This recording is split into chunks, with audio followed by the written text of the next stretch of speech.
Syederelun suasana haru mewarnai upacara pelepasan jenazah Pratu Hamdan, korban penembakan kelompok kriminal bersenjata di Distrik Yal, Kabupaten Duga, Provinsi Papua Pegunungan pada Selasa 4 April 2023.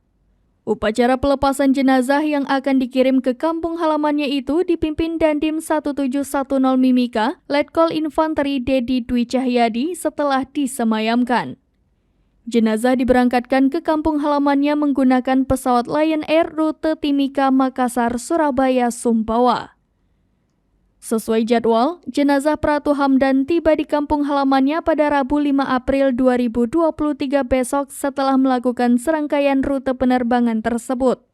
Ia mengatakan keberangkatan jenazah didampingi Satgas Yonif R 321 JT 131 Kostrad karena korban diketahui tidak memiliki keluarga di Timika. Diketahui alamat Pratu Hamdan terletak di Dusun Kerida RT 4 RW 2 Desa Jamu Kecamatan Lunyu Kabupaten Sumbawa Provinsi Nusa Tenggara Barat. Sebelumnya, seorang prajurit TNI anggota Satgas Yonif R 321 GT 131 Kostrad gugur ditembak kelompok kriminal bersenjata di Kabupaten Duga, Papua Pegunungan pada Senin 3 April 2023.